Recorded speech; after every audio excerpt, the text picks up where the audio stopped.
Hello, listeners, patients, and or Clear Minds employees. Chris here. Welcome back and thank you for tuning in. If this is your first time here, then we cannot express our gratitude enough. However, we do suggest starting in Season 1. The story will make more sense that way. Season 2 would not be possible without you, the listeners. And also a very special shout out to our wonderful patrons who make the show possible. Alexa Lynn, Laura, Kelly Harlan, Timothy O'Keefe, Yanai Ravid, and Alex Peltier. Every dollar made goes back into the show to pay our wonderful cast and crew. If you would like to join their ranks and enjoy some rewards while you're at it, take a look at our Patreon, links in the description. If money is tight, we get it. But it's also a big help if you give us a rating and tell others about us. Alright, you've been patient enough. Please, enjoy the show.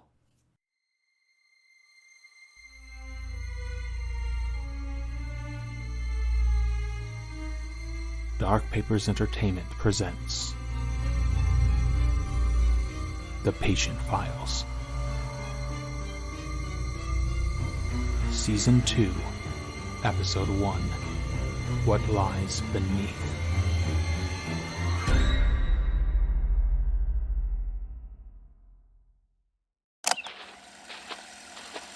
Lucian Donahue, recording for personal records. I did some more scouting today. So far, it doesn't appear to be a trick.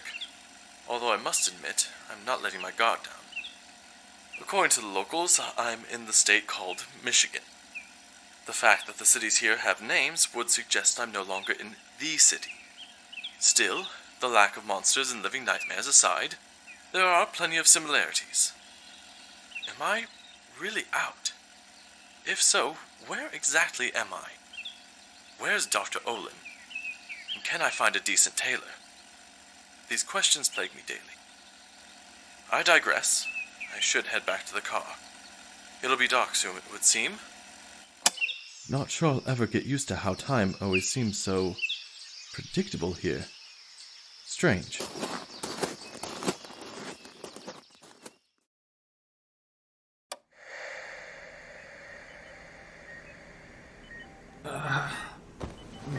Talbot. Where? H. Gray? I... Hold on. Not so fast. Let me get you some water.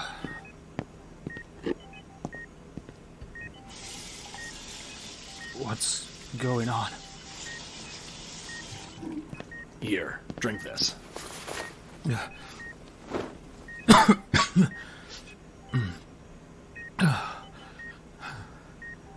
Thanks. Hospital? How? Take it easy. You've been out for a few months. Months? What? Last I remember, we were at Gwendolyn Manor and Donahue, H. Gray, Donahue, he... I know. Greg found his file. File? What happened to Key? Never mind that. H. Gray, Donahue, I think he went through the rift. Where's Eli? Talbot. There is plenty of time for that later. I have questions myself, but they can wait. If he took Eli, we have to go after him. Just relax. Where exactly are we? Second chances? No, not exactly. By the time we found you, there wasn't really a whole lot of time. So... We? Who's we? Greg and I. It's not important right now. Fine, if not second chances, then... where? Okay. Talbot, look. You have to understand, when I found you, you were barely hanging on. I had to act quick, or... H. Gray, where are we?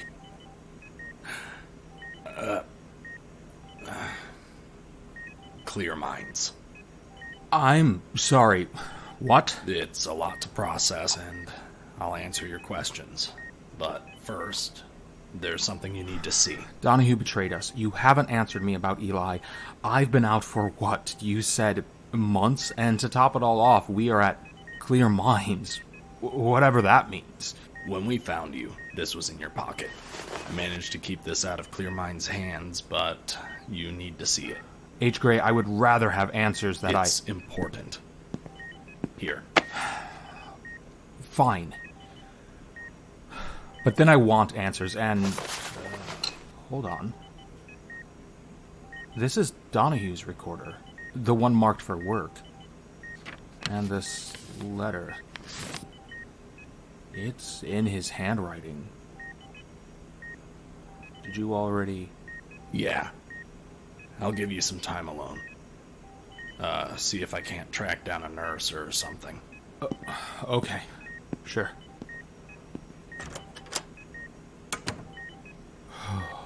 All right. I'll start with the letter first, I guess. Charles, I write this to you as you sit at the desk not mere feet away. We just got home from Second Chances, and you are engrossed in organizing audio files. When you find this note, I will be gone. Knowing me, I simply left in the cover of night as soon as the opportunity arose. Assuming I didn't have to do something unsightly, of course. Despite the method of our parting, one thing is clear. I have left the city and expertly placed this letter in your pocket when you were unaware. Which, let's face it, is often. Assuming you didn't try to get in my way and you are alive, I wanted to at least explain myself. It's a funny thing, really. Make no mistake, you were, and always have been, a means to an end. It was always the plan to leave you behind, but I'll admit it took longer to get to that stage than I had anticipated. In that time, you and the rest had become good acquaintances of mine. An unexpected and unwanted development. Look at me getting all sentimental. Father would be furious, I suppose. Without further ado, I offer the best that I can. With this note, I left my recorder, and with it a cassette, that in the very least, I hope, shall offer a small amount of closure. All the best, Lucian Donahue.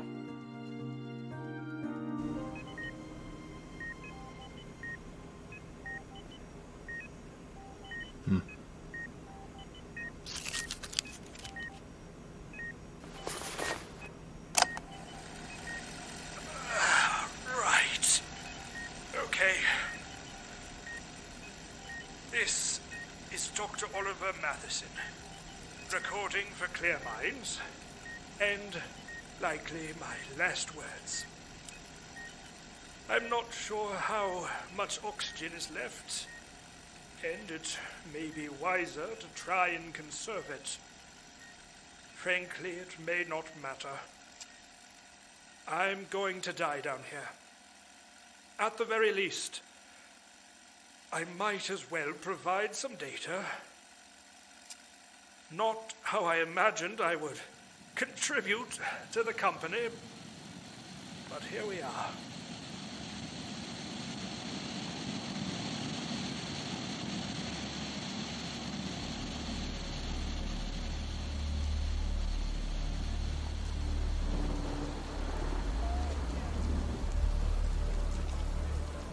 I stood in front of a subway entrance.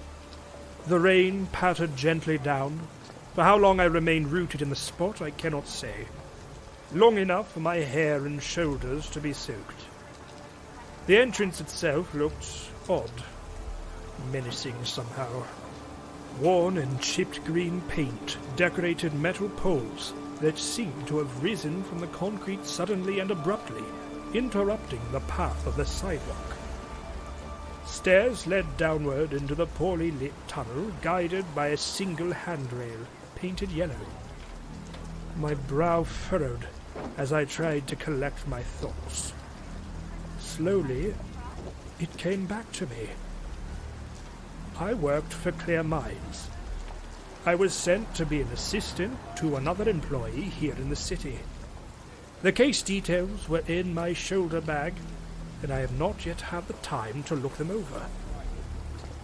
I came through a rift. No, boarded a plane.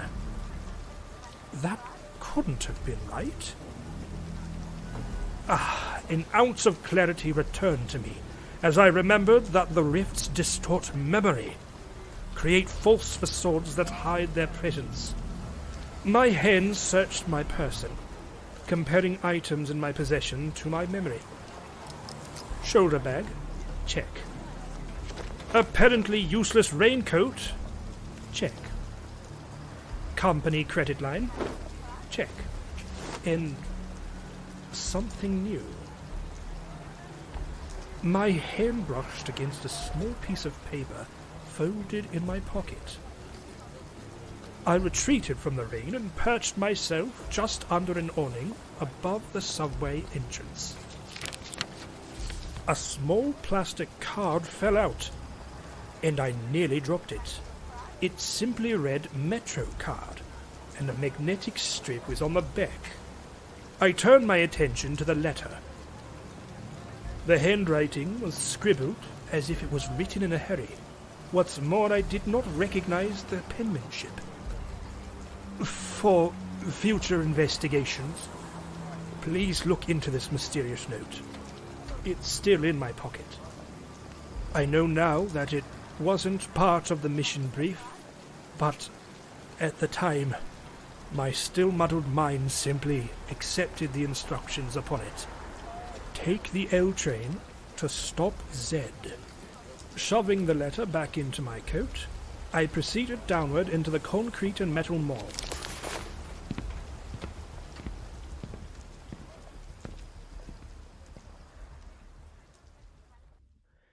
It wasn't until I had already boarded the subway car and the train was in full motion did I have full control of my mental faculties. By that point, I knew the note was an outlier, but if I'm being honest, I was curious. At the time, I reasoned that since I was already on the train, I might as well see where it leads. Plus, I could use the time to go over the mission details more thoroughly. I was about halfway through the file and already cursing the workload ahead of me. Not to mention the danger I would be willingly putting myself into. Then it happened. The reason clear minds recruited me. Gooseflesh spread across my skin like wildfire, and my nerve endings lit ablaze. My breathing became erratic as I tried to calm my heart that now beat hard and fast, threatening to burst from my ribcage. A voice rose up inside me and echoed off my skull with increasing intensity. Run. But where? The train was moving far too fast to simply jump. To another car, perhaps. Maybe the danger was coming from the front of the train. Should I move to the back? Wait, perhaps it was the other way around. Do I make a mad dash toward the front? Run. The word repeated itself, seeming to vibrate through my bones. My eyes darted round the cabin. Could the danger already be present? There were few passengers sharing the space alongside me. An old man. His body was frail, hunched over from decades of bad posture. A stern but exhausted-looking woman. Heavy bags hung from her sunken eyes, hair frayed and small traces of sick on her shirt. A new mother, possibly. A teenager. Headphones on and dressed in dark clothing. A band tee and trousers with far too many belts to have any practical use. A reserved-looking man with tight jeans, a flannel pattern long sleeve, and a Stenson. His expression was one of concern as he looked at me. I went to stand as the man in the hat started to make his way over to me. The cabin lurched, like it had hit a bump on the tracks. Run. The light flickered as I stumbled forward, gaining purchase from a nearby pole. The man in the hat stopped and inspected his surroundings, as did everyone else, some with concern and others with indifference. Run. Another quake shivered through the subway car. In an instant, my vision became a kaleidoscope of blurred color and shapes. I soon realized my body had no concept of gravity, as I tumbled through the air, slamming into walls and seats, pools, other passengers. I'm not sure if I screamed, if any of us did. It happened so fast. Then again, perhaps we wailed with all the air in our lungs, only for our cries to be silenced by the sound of metal crunching and tires squealing on the tracks. My thoughts had barely enough time to register what had just happened. Somehow, we had crashed. The world went dark.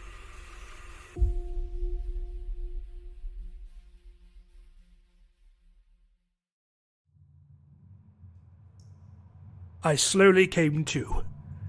The darkness from my vision retreated with each desperate blink. A dull, throbbing pain became more pronounced with each breath. I was sprawled out uncomfortably on a dark and somewhat wet surface. Blood from a wound on my head ran down the side of my face. It was mostly dry to the touch. I was out for a while. A flickering light illuminated the area in quick, short bursts. The subway car lay on its side, its metal bent and broken. Large rocks littered the tunnel or wherever we were. I sat up, to which my ribs protested. The pain told me some were broken, or at least fractured. My eyes squinted as I attempted to take in more details with each flash of light. 2 passengers lay broken and mangled. The mother had somehow been wedged between 2 rocks. She must have hit that narrow space at considerable speed. Sections of her skin had been flayed off of her, clinging to the stone surface. The old man, his body... I hope he died during the crash. What little was left of him was reduced to a smear on the ground. His clothes were the only telltale sign that it was his gore I was looking at. Sounds floated into my ears as if I were listening underwater. It took a moment until I realized it was a conversation. It seemed to be between the man in the hat and the girl with the headphones. I couldn't focus on what exactly they were saying. My attention was turned toward getting enough air to call out for help. I expected for my attempt to come out loud and clear. What instead escaped my lips was a barely audible groan. I tried again, the sounds escaping me, sounding more like words, yet they still lacked any usual strength.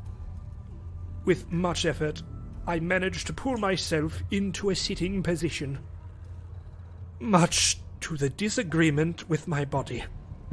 I must have been heard then, or perhaps my darkened silhouette was spotted in the shadows.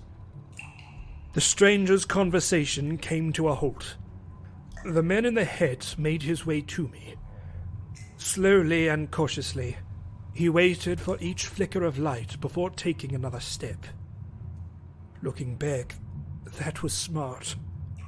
From what I've read of the city, there are plenty of dangers that use darkness and mimicry to their advantage. At the time, however, I was annoyed. Pain, most likely, was not helping the matter. To save time, I'll summarize the next bit. The man in the hat eventually made his way to me, and just as slowly, we made it back to the wreckage. His name, I would then discover, was Luke. The girl with the headphones I would come to know as Amy. Luke and Amy, much like myself, survived the crash, obviously. Luke was the least injured and still sound of body. His injuries What I would guess seemed to be scrapes on his forearms and shins, judging from his makeshift bandages that were ripped from his shirt. Amy, like myself, had a head injury. Her arm was held by a sling, and, like Luke, her wound dressings were fashioned from articles of her clothing. In the end, I suppose, her many belts did serve a purpose, after all. Luke looked over my injuries with each burst of light.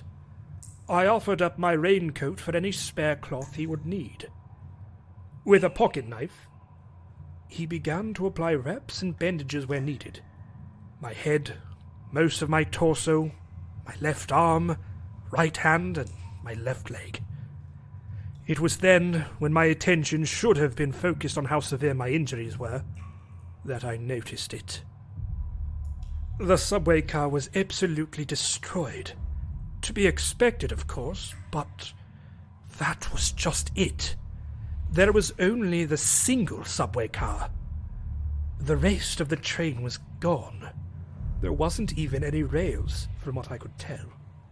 We were not in the ruins of a collapsed subway tunnel or anything man-made. Instead, we were in what seemed to be a natural tunnel. The floor was natural stone, not worked brick and tile. The walls were jagged and stalactites hung from the ceiling. Amy began putting it together as they discussed our next steps.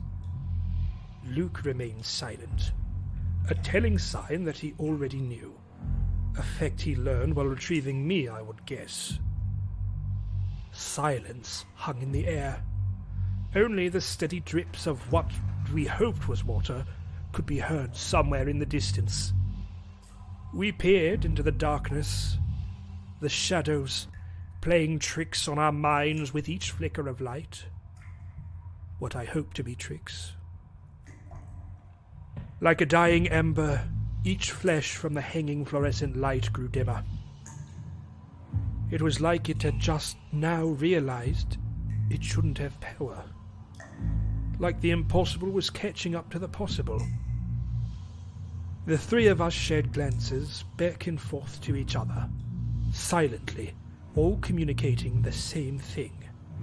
Soon we would be without light, and whatever was lurking in the shadows, and there is always something lurking in the shadows, would no longer be kept at bay. Like a gun firing, we acted. Run! Luke dashed back into the wreckage. He scrambled for any bags or anything left behind by the other passengers. Amy ran to the tattered remains of the old man, desperately searching in his pockets for anything of use. Run! I hobbled my way to the mother, wedged between the rocks. Hesitation only prevailed over my panic for a moment before I checked her trousers. A wallet. The light dimmed. With each brief flash, it was as if it was gasping for life. My body lit a fire in an all-too-familiar way. Run! Car keys? Or perhaps house keys? Movement caught in my periphery. Or was it a trick of the cave walls? Run! I plunged my hand further, reaching inside the small crack that the woman's body had been crammed. I was grossly reminded of Halloween.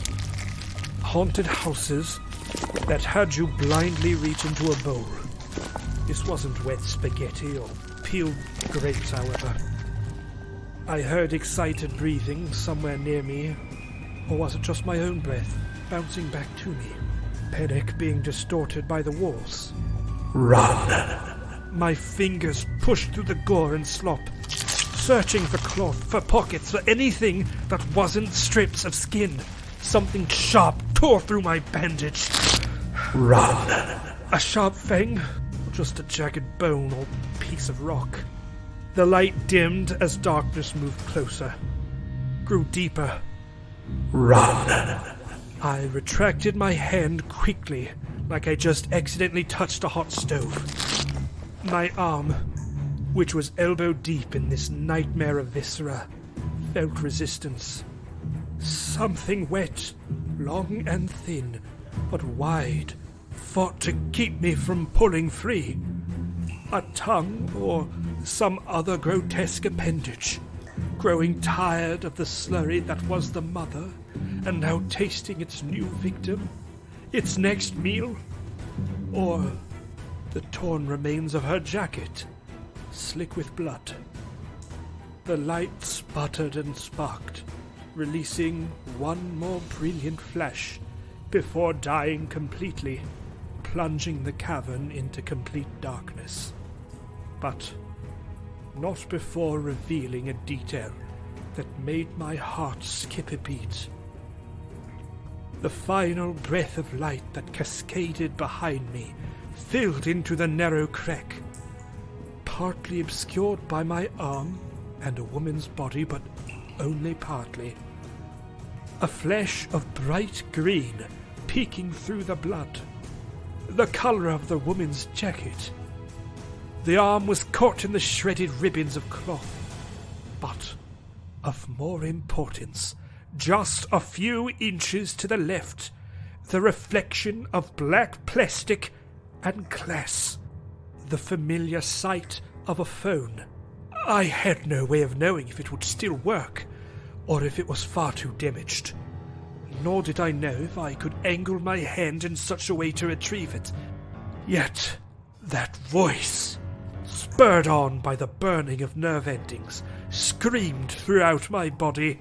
Run! My arm contorted as my joints and bones not so gently reminded me that's not how arms are supposed to work. My fingertips grazed something. There was too much blood, too much flesh, too much panic for me to know with any certainty that was the phone. Yet, it shifted slightly, threatening to fall somewhere just out of reach. With a final lurch, I forced my arm in just a little further, and my grip clasped around something square-shaped. Carefully, but as quickly as I could, I began to pull my arm out, unweaving it from the remains of the jacket and mother as I did so. I fumbled with the phone, searching for a button.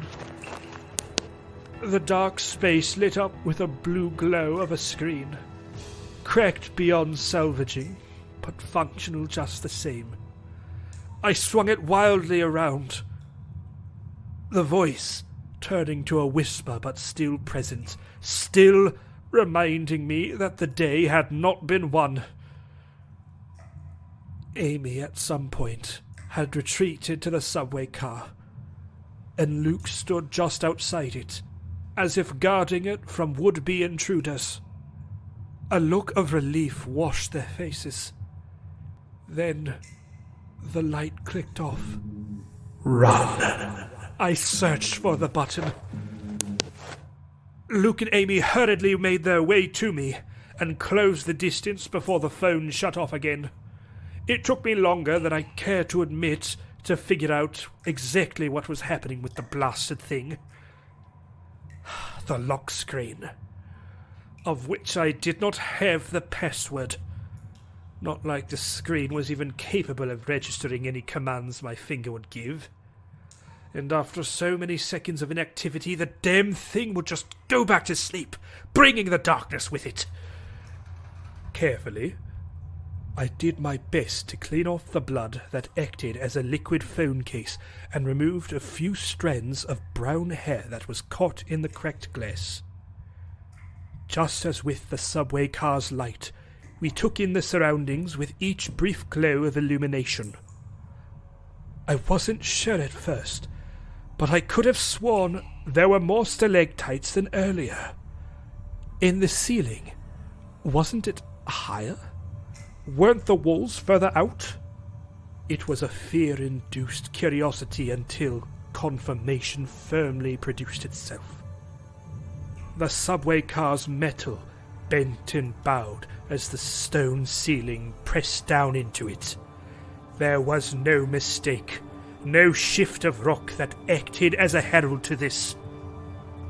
One moment the phone was on, the next it had entered sleep mode. In that moment of complete darkness, it had happened. The ceiling and dangling daggers of stone had descended, piercing the metal cabin like a tin can. What efforts we had to control our anxiety and fear failed upon doing so. I'll spare you the details of the exact panic-fueled discussion that followed, but I'm sure you can imagine. Again, we were all somewhere we didn't know, or know how we got there. The cave itself was shrinking, slowly closing in around us. Each of us had varying injuries. Our only source of light and safety was fleeting at best and heavily unreliable, as the condition of the phone screen was so bad that there was no telling of how much battery life the thing had. The only saving grace was that since I held the phone, it wasn't too difficult to establish myself in a position of power. We couldn't keep standing in the same spot. No help or rescue was on the way. If we were going to survive this, we had to find a way to save ourselves. And that began with moving. So finally, after what seemed like far too long, we began to explore the area around us. Luke and Amy kept close. They attempted to calm their nerves by idle chatter. I, of course, kept focused on the task at hand. My eyes scanned each wall, each crack, for any potential holes or crawl spaces. My frustration mounting as each time the light would come on, the environment would change and become that much smaller. Suddenly, Luke called out for my attention, just as the light shut itself off again. When it returned, he remained pointing at where a section of the wall met the floor. His discovery couldn't have come at a better time. I don't know how long we were looking. However, what I can say is that by that point, the subway car had nearly flattened. Stalagmites rose from the ground, and we were already hunched over. I had long since got the impression that we were in some hungry mouth made of stone, a Venus flytrap made of sediment with the primal desire to consume. Now, however, my eyes stared at the hole, an almost perfect cylinder gap. Luke proposed we crawl through while we could. Amy heeded to logic, pointing out that if this was a mouth, where did he think that hole led exactly? Luke ignored her, rushed to the gap, and began to crawl inside. Amy let out a string of profanities.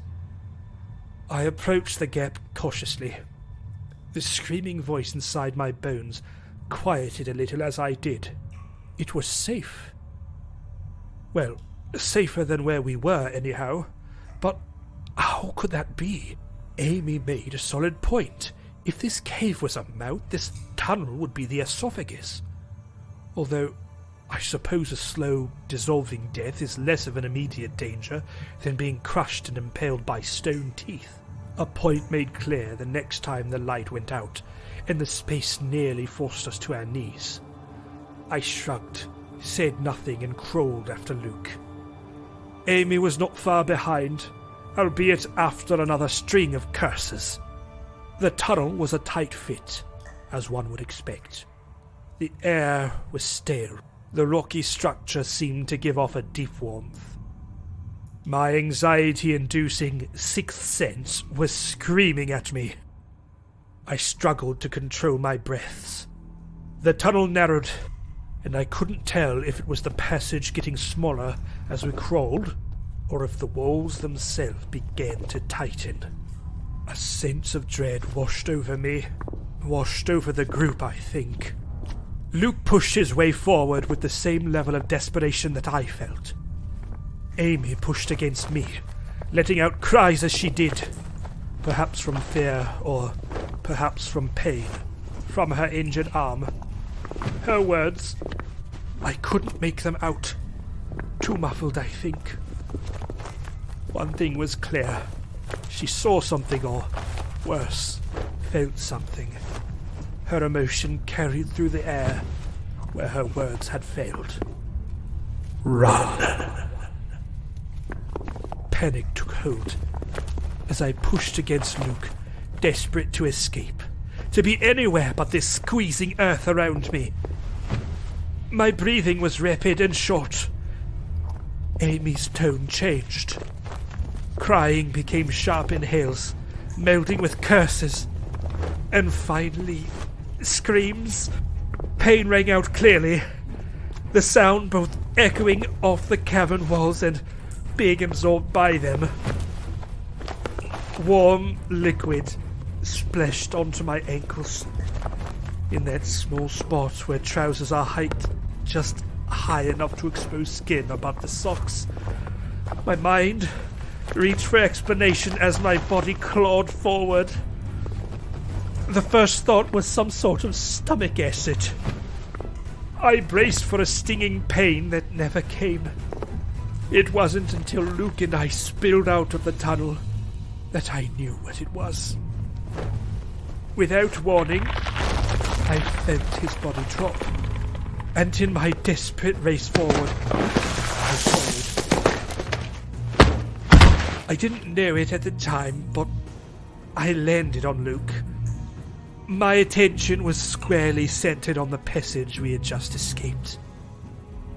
Blood trickled through its opening. Amy's blood. The same blood that clung to my ankles and now soaked trousers and socks. My imagination gruesomely pictured her final moments.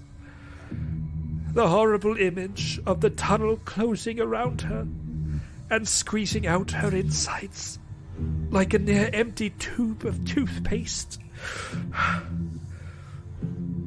Or perhaps some unsightly abomination slithering through the depths, biting into her flesh, its many teeth ripping through muscle and sinew. The tunnel opening shifted before slowly closing, interrupting my ruminations about Amy's death. The only hint of her demise was a small river of her blood on a stone surface. It was like the passage was never there. My body relaxed as my otherworldly anxiety melted. For this report, I will summarize again and spare you how I recovered, mentally and emotionally. Suffice it to say, it wasn't immediate and may have involved vomit. During the fall, as mentioned, I fell on Luke, not sure what knocked him out, the fall or me. Nonetheless, he is unconscious and has been for some time. By some miracle, the phone survived as well, and with its sporadic light, I was able to get a sense of the space we are currently in. To no one's surprise, it's yet another small cavern chamber, although this one is different somehow. For one, that little voice has been quiet. The whole space seems indifferent. Dare I say, normal? Well, as normal as a small underground cavern can be, I suppose. It's mostly circular, about 5 meters in diameter, I would guess. Every once in a while it shakes, which, of course, had me on edge at first, but then with the rumbling comes this noise. The sound of metal on tracks. I isolated the wall where it is the loudest. I am confident on the other side lies a subway tunnel. Yet in some cruel twist of fate, there doesn't appear to be a way to it. No offshoots, no tunnels. Not that I would be keen on squeezing through one, mind you. As time passes, the reality of my situation is beginning to sink in. Starvation and dehydration are the least of my concerns. The air is becoming harder and harder to breathe. Little by little, I think I'm slowly filling this area with my own CO2. For a while, the only thing I could do was flick on the screen light of the phone, check on Luke, and pray he sleeps through his death. That's when I found this recorder. Too far away from where we fell to have fallen out of either of our pockets. At least, I think so. So of course I inspected it. It's not mine. My recorder was missing after the crash. What is more curious is that the one I'm holding now is of Clear Mind's make. I would recognize them anywhere. There is a small piece of tape on it, with a name written in marker. It's faded and too smudged to make out. I honestly have no clue what this means. In any case, that's my account. So for... Clear Minds? Luke, you're awake. Don't rightly feel like it. Feels more like I've been hit by a bus. Are you okay? How long have you been conscious? Hell, Doc, I don't know. I would check my watch, but can't really see now, can I? Right. The phone finally died a while back. Can you stand or move? Think so. Follow my voice. The ground is a little uneven, so just be careful. Following your voice in the dark. We gotta stop meeting like this. I'll tell you what. How about after this, we go down to the pub? First round is on me. Mighty kind of you. You're close by. Hold on, Here. There you are. So, where are we now? By the sounds of it, another cave? So it would seem.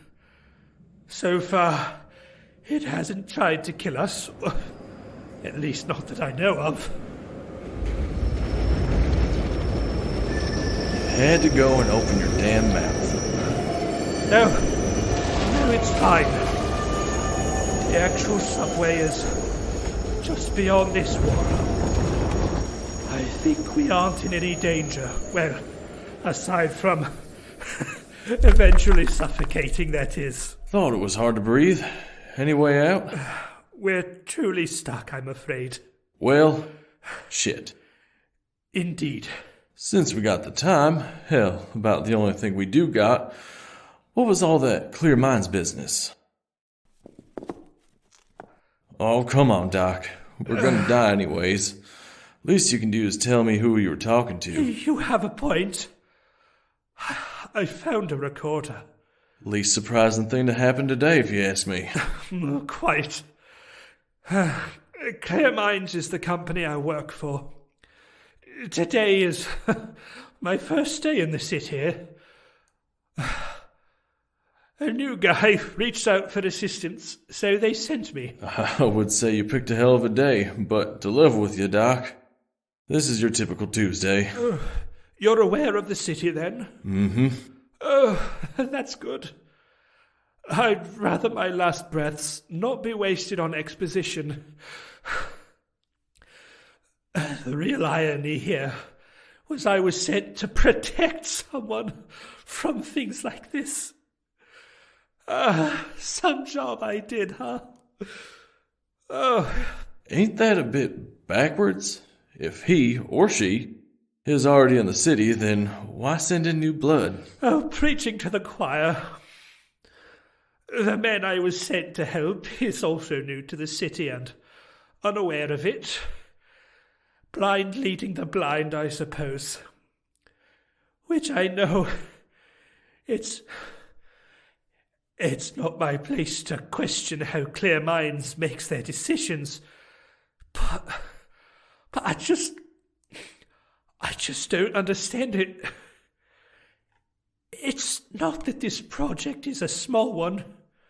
I suppose none of them really are. But rumour is that even the director had his eye on it. Sorry, I don't mean to rant. Perhaps I'm more frustrated with my job than I realized. Nothing like staring down death to make a man see things more clearly. You may be right. So, tell me, this project, what's so damn important about it? Oh, come on now, don't go all hush on me. You got me all curious. Plus, like I said, we are gonna die, so no harm, no foul. I would gab about myself, but to be honest, it ain't that interesting. Sure. Why the hell not? I don't know the full details myself. Basically, a very important asset to clear minds is missing. Official story is that he's retired, but the higher-ups are keen to finding him. The idea is that there may be a clue of sorts in his old office or the like. The fear is that this asset is notoriously unorganized. Hence the new guy, apparently organization is his specialty. This missing asset of yours, what's his name? Why does that matter? Is it Olin? Dr. Gavin Olin? Yes, but how did... Oh, well, I'll be. Shh! Hold on! Something is nearby. Christ. Jesus, it has to be close. This is the loudest it's ever been. Loudest? What do you mean about loudest? Just keep your voice down. Long story short, I have this voice that screams at me whenever there's paranormal danger nearby, specifically if it means harm to me. Blasted voice just tells me to run. So not a great help. Fascinating. Quiet! Anyhow, thanks for the info, Doc. Could be anywhere in the dark. Or perhaps... Now, to take care of this damn wall.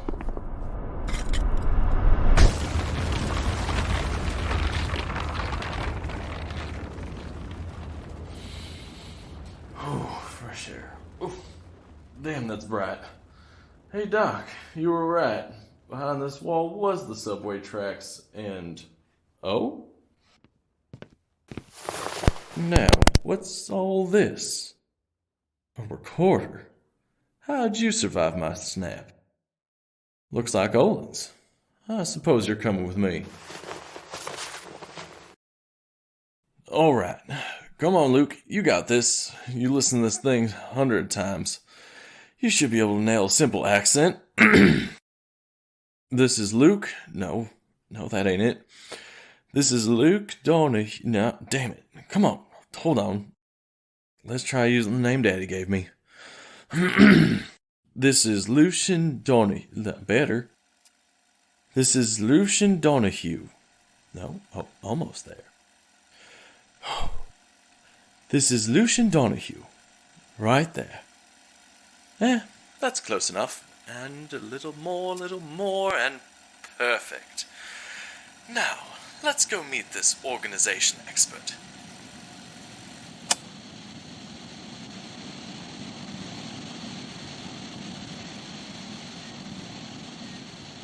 I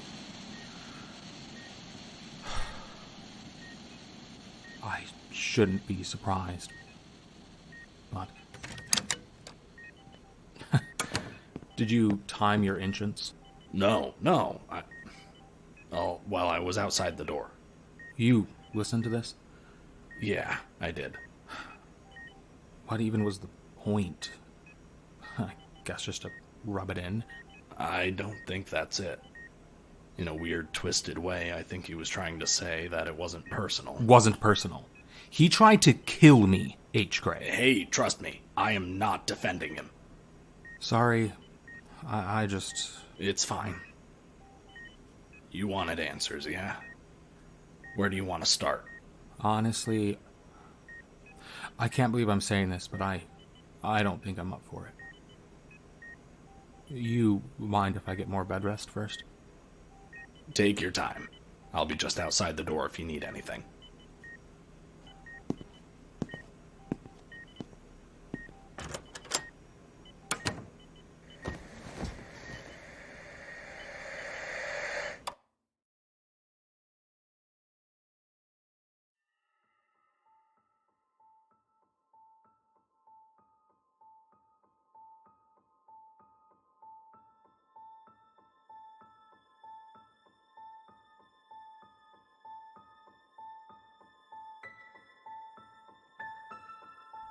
Showrunners for this episode were Christopher George and Dalton Lewis. This episode was written by Christopher George. Script editing was done by Dalton Lewis. Dr. Charles Talbot was voiced by Christopher George. H. Gray was voiced by Michael Williams. Dr. Oliver Matheson was voiced by Peter O'Keefe. And Lucian/Luke Donahue was voiced by Dakota Hamlin. Stay safe. Stay sane.